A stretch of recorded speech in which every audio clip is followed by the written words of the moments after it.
Sega contre Nintendo. Aux États-Unis, dans les années 90, les parents ne disaient pas jeux vidéo, ils disaient Nintendo, comme on dit aujourd'hui frigidaire, comme on dit Kleenex.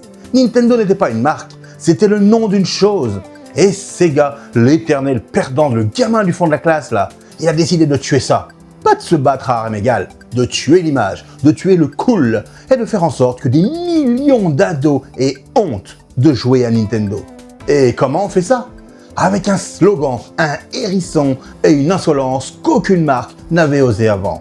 Attention, je parle ici du marché américain. Si tu me connais depuis mes vidéos sur la guerre des consoles en Europe, tu vas voir que c'est une histoire très différente. Pour bien comprendre le coup de maître de Sega, il faut se mettre dans le contexte à la fin des années 80. Le jeu vidéo, c'était pas un marché, c'était un empire, l'empire Nintendo. Après le crash de 1983, qui a vu Atari s'effondrer comme un château de cartes, Nintendo est arrivé en sauveur avec sa NES, et ils n'ont pas seulement ressuscité l'industrie, ils l'ont façonné à leur image. Au début des années 90, Nintendo contrôlait près de 90% du marché américain. Pour des millions de gamins, on ne disait pas jouer aux jeux vidéo, on disait jouer à Nintendo. C'était une domination culturelle absolue. Nintendo imposait ses règles d'une main de fer avec son fameux sceau de qualité qui était surtout le symbole d'un contrôle quasi total sur tous les développeurs. L'image de Nintendo était hyper claire, familiale, accessible, presque aseptisée. Mario est un plombier sympa, rondouillard, une icône universelle mais très sage.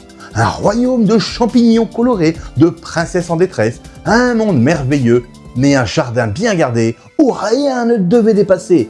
Et Sega, pendant ce temps, ils existaient à peine. Ils venaient de l'arcade, avaient une crédibilité technique, mais sur les consoles de salon, c'était un échec total. Leur Master System, censé concurrencer la NES, n'a même pas égratigné la peinture de Nintendo. 6%, seulement 6% de part de marché. Sega était l'outsider, l'éternel perdant. Il leur fallait un miracle, ou plutôt une révolution. Cette révolution, elle s'appelle Tom Kalinske. En 1990, le président de Sega débauche cet ancien de Mattel, celui qui avait relancé Barbie, Hotwell, pour diriger Sega of America. Kalinske ne vient pas du monde du jeu vidéo, c'est un pur produit du marketing. Et en arrivant, il fait un constat tout simple. Essayer de battre Nintendo sur son propre terrain, celui de la famille, c'est un suicide commercial. La seule solution, c'est de créer un autre terrain de jeu. Lors d'une réunion devenue mythique au Japon, Kalinske présente son plan en 4 points. Une stratégie tellement radicale qu'elle est accueillie avec un silence glacial. Premièrement, baisser le prix de la Genesis pour la rendre plus agressive. Deuxièmement, miser sur des jeux de sport avec des vraies stars américaines. Troisièmement, lancer une campagne de pub frontale et agressive contre Nintendo. Et enfin, le point le plus dingue, remplacer le jeu vendu avec la console par un tout nouveau jeu avec un hérisson bleu ultra rapide.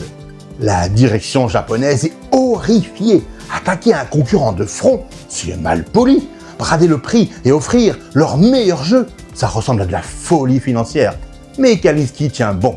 Et c'est là que commence l'une des campagnes marketing les plus folles de l'histoire du jeu vidéo. Le slogan, c'est un pur coup de génie. Genesis does what Nintendo don't. Autrement dit, la Genesis fait ce que Nintendo ne fait pas ou ne peut pas faire ou refuse de faire. En un mot, ils ont transformé le nom de leur concurrent en aveu de faiblesse. Les pubs comparent directement les graphismes 16 bits de la Genesis à ceux de la NES, qui commençaient sérieusement à dater. Elle martèle un terme technique inventé de A à Z, mais qui sonne incroyablement bien, le Blast Processing. Personne ne savait vraiment ce que ça voulait dire. C'était pas grave, ça sonnait vite, ça sonnait puissant, et surtout, c'est un truc que Nintendo n'avait pas. Et puis, il y a ce cri, Sega, à la fin de chaque pub, un cri rebelle qui s'est gravé dans la tête de toute une génération. Sega ne vendait plus une console, Sega vendait une attitude. Nintendo, c'est pour les petits. La Genesis, c'est pour les ados. Ceux qui veulent de la vitesse, de l'action, du cool. La stratégie était limpide. On laisse les enfants à Nintendo pour mieux voler le marché aux adolescents. Mais un bon marketing ne suffit pas. Il faut ce produit qui va avec, cette arme secrète, C'est le 4e point du plan Kaminski, un hérisson qui s'appelle Sonic. Avant lui, la mascotte de Sega s'appelait Alex Kidd, sympathique, mais sans peps face à Mario. Kaminski lance un concours en interne pour trouver un rival au plombier. Le projet qui gagne, mené par Yuji Naka et Naoto Oshima, c'est tout le contraire de Mario. Mario est lent.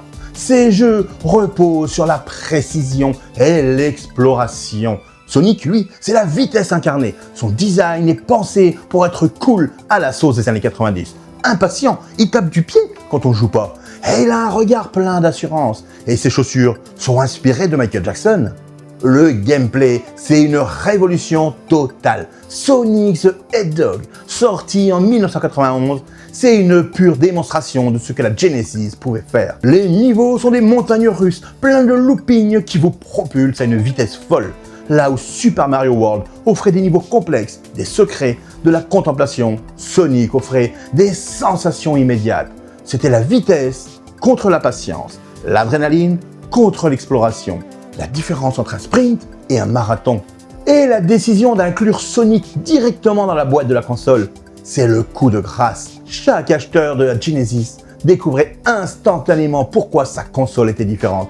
Sonic n'était pas qu'un personnage, il était la preuve vivante que Genesis does what Nintendo. Et la stratégie marche, mieux que tout ce qu'ils avaient imaginé. Le public ado adopte Sega en masse. En 1993, Sega s'empare de 55% du marché 16 bits américain. Pour la première fois depuis des lustres, Nintendo n'est plus le leader. Un événement va particulièrement marquer les esprits. La sortie de Mortal Kombat en 1993.